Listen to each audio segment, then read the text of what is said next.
1, 2, 3. Good morning. Good morning. This is a mic check from Orem, Utah. 1, 2, 3, 4, 5, 6, 7, 8, 9, 10. You good? Still need more? 1, 2. Okay. Mic check. Hello, everybody. Thank you for coming. 1, 2, 3. Mic check. 1, 2, 3. You're welcome.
Okay, one more mic check.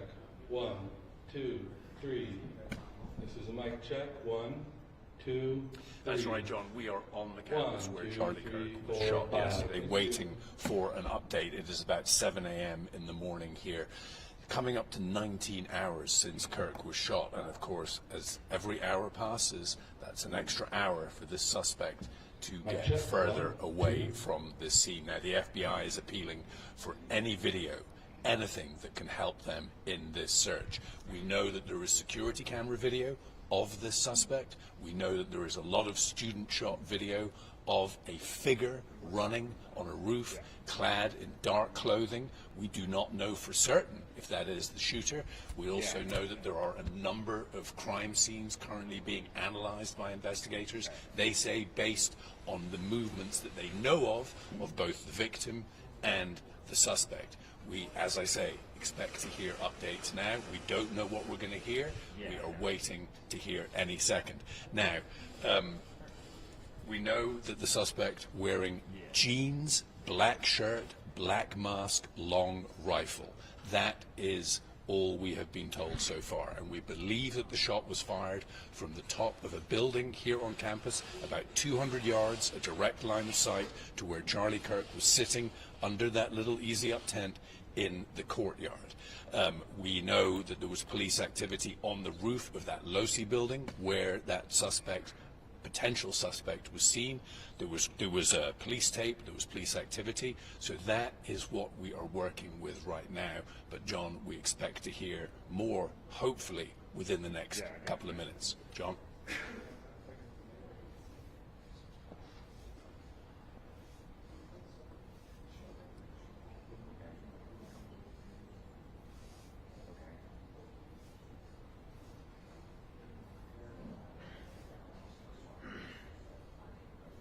Yeah.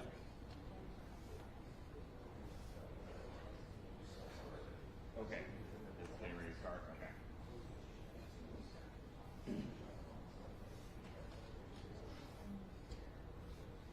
Yeah, correct. I mean, that's an unusual move for the director of the FBI to be making that kind of statement when this is being handled by FBI on the ground, but also by local law enforcement. We've also heard a lot from the governor here in Utah, who has taken a front position here. He has said that they are looking for one person. He says this is a political assassination, and he says that there is the death penalty here in Utah, and if this person is apprehended, the governor intimated that that is something that they would be pursuing. Of course, there's also the possibility here of federal charges that would supersede state charges. But yes, we are expecting to hear from the people on the ground who are actually directing this investigation, this manhunt, which, as I say, the longer it goes, the harder it can get. John?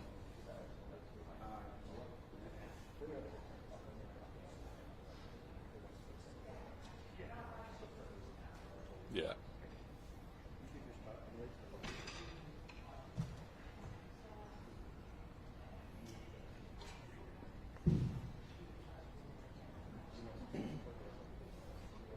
All right, John.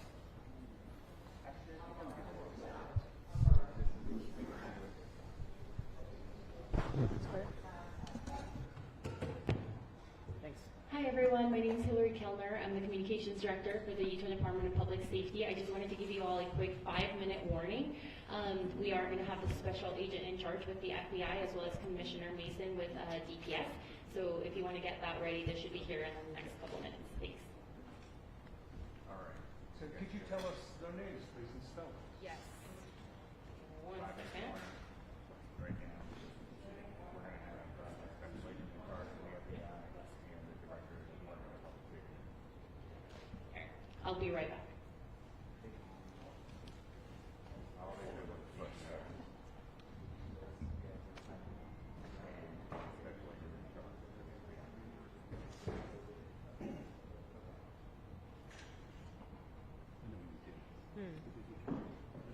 Yeah, sure did. Yeah, Utah Department of Public Safety Commissioner. Thank you. Okay. I'd like to do it. Utah Department of Public Safety. Bo Mason. Thank you. Director or Commissioner? Thank you.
Okay, is everybody ready for that spelling?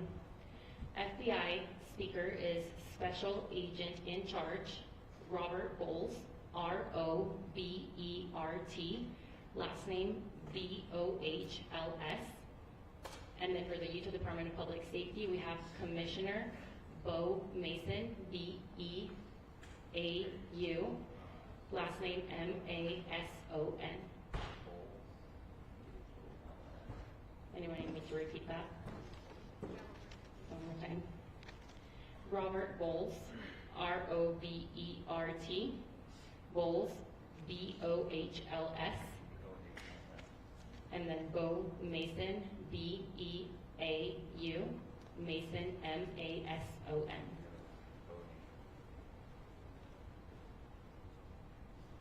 Everybody got that? Hi everyone, my name is Hillary Kellner. I'm the Communications Director for the Utah Department of Public Safety. Today we will have two speakers, one representing the state of Utah and one representing our federal agencies. They will be providing some updates as well as a recap of what happened here at Utah Valley University yesterday. We will be able to take a couple of questions after they are done speaking, but it will be short in order to stay in tune with the president speaking at 9:45. So I'll go ahead and introduce Commissioner Bo Mason.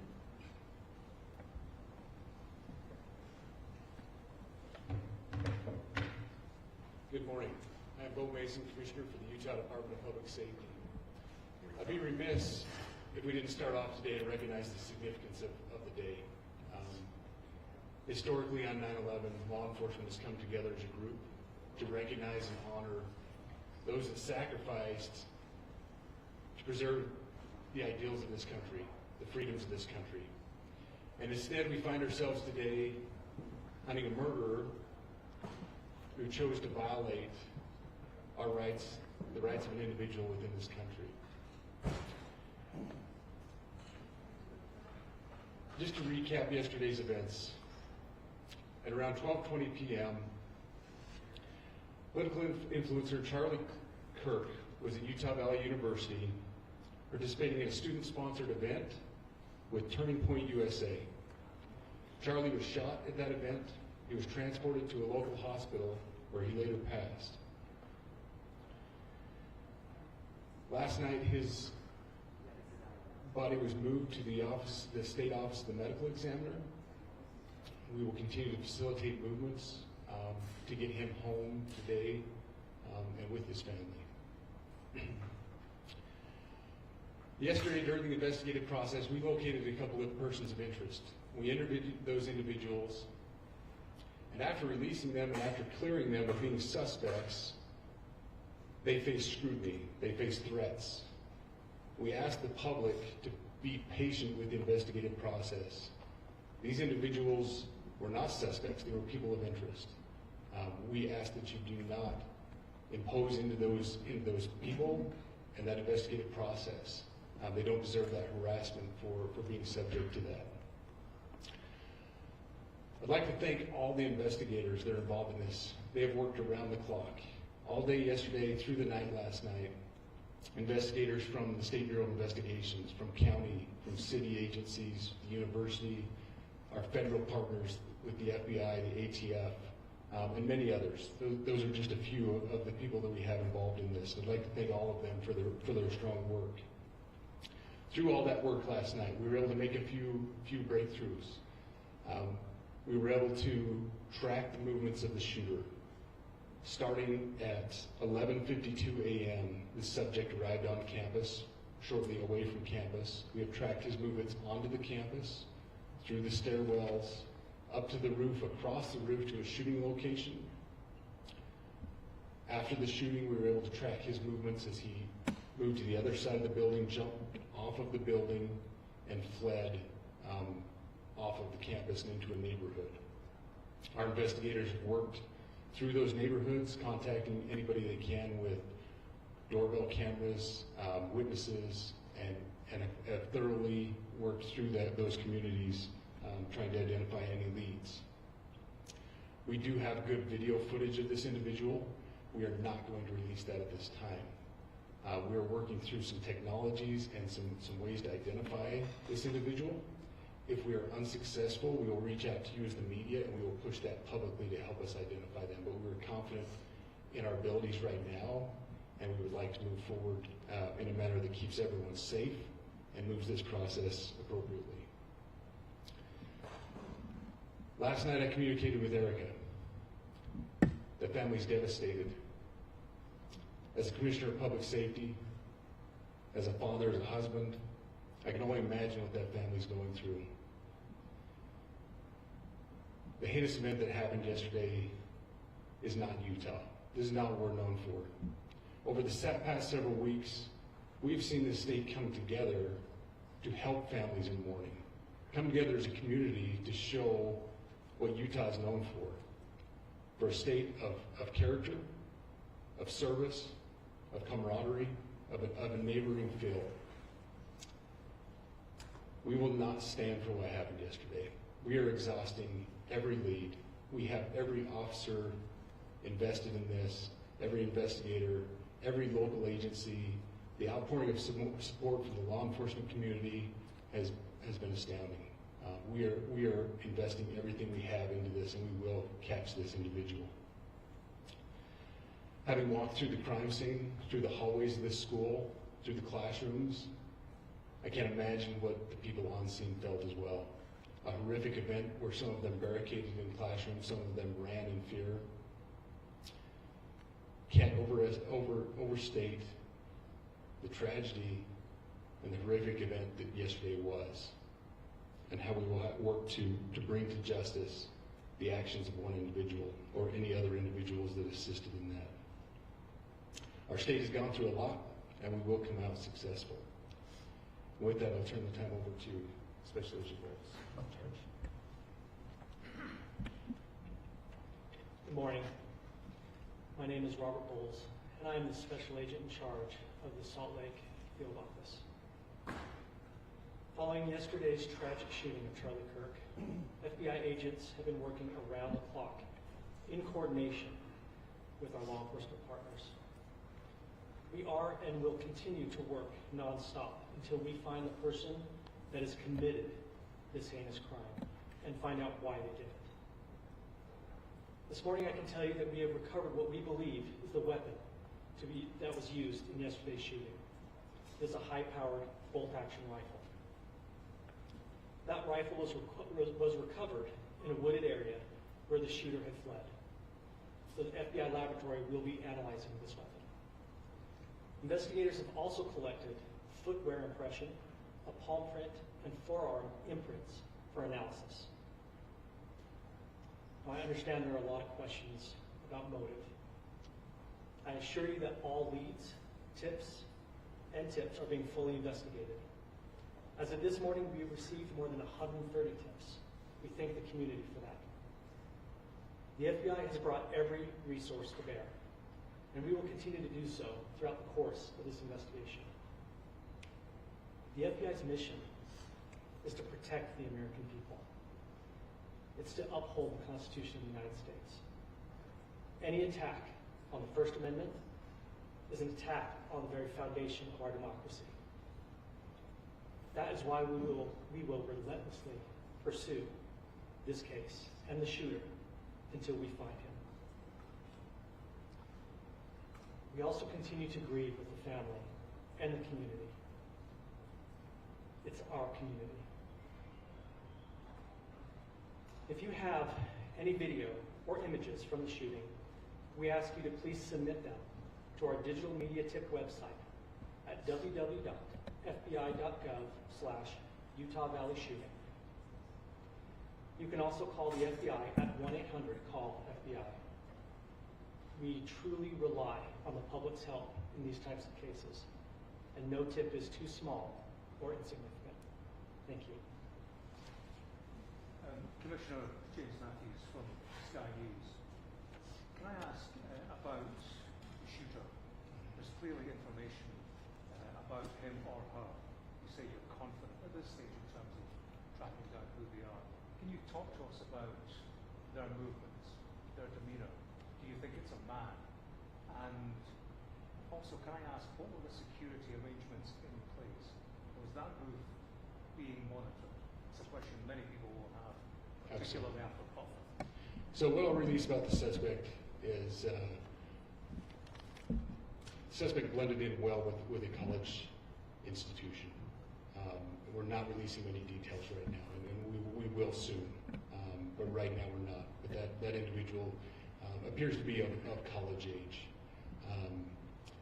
We are confident in our abilities to track that individual. If we're unsuccessful in identifying them immediately, we will reach out to the public's help and the media's help in pushing those photos. That was a new development overnight, working through the night, studying those cameras. So that's something that's new and that we're working through right now. As far as the security, I cannot speak to that. Neither the Department of Public Safety nor the Federal Bureau of Investigation was involved in the planning or security of this event, and that'll have to be a question later for other agencies. Special Agent in charge, I wanted to ask you, you mentioned that you found the gun in a wooded area.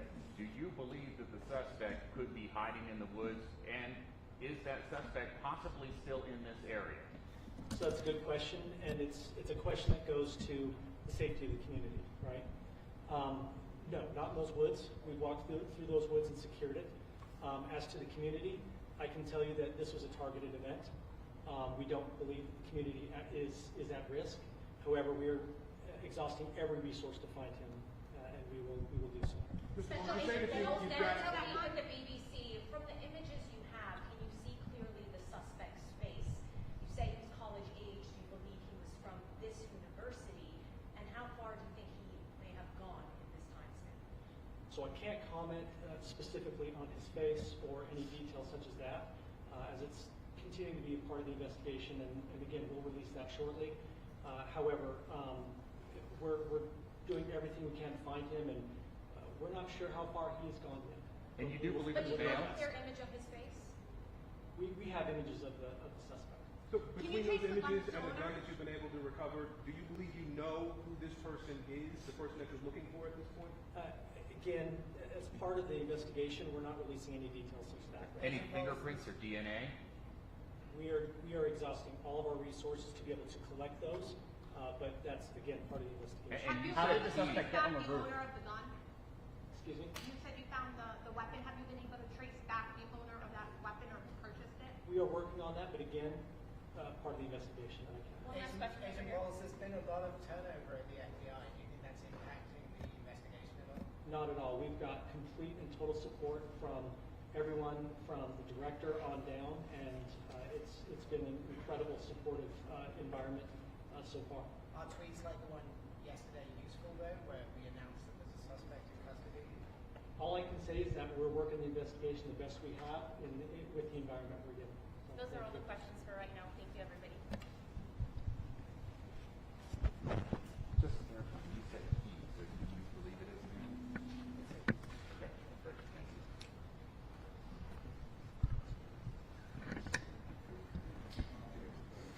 Here we go. It was better than I thought it might be. It's better than I thought it might be. Yeah.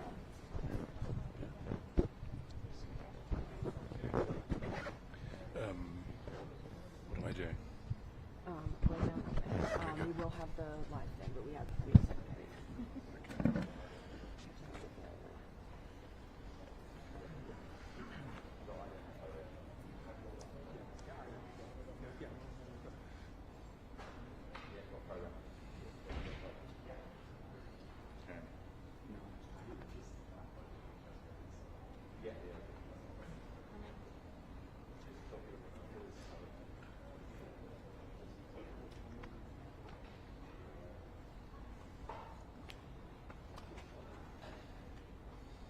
I don't know if we're going. All good, thank you, yeah. Well, you know, they seem pretty confident that they have an idea of this individual that they're looking for. And as the special agent in charge was walking away here, I mentioned that he said the word Steve many times. And he did confirm that the subject that they are looking for is a male. As you mentioned, they found that rifle in the woods. Yeah, all good, I thanks. asked if they thought he might still be in the area. They said they searched that wooded area and they were able to clear it. The one thing that they did point out is that they were able to track his movements from very early on, from the time he entered campus to the time he entered the building, went up the stairs, got on the roof. The shooting occurred, and then they see him jumping down from the building to another building, and then escaping off into a neighborhood. They went into that neighborhood also to gather more video from ring cameras and such. They are not sharing that video with us, as you mentioned, and they will not get into details exactly what that video shows. Did they get a good look at this individual's face? That is unclear. That's a question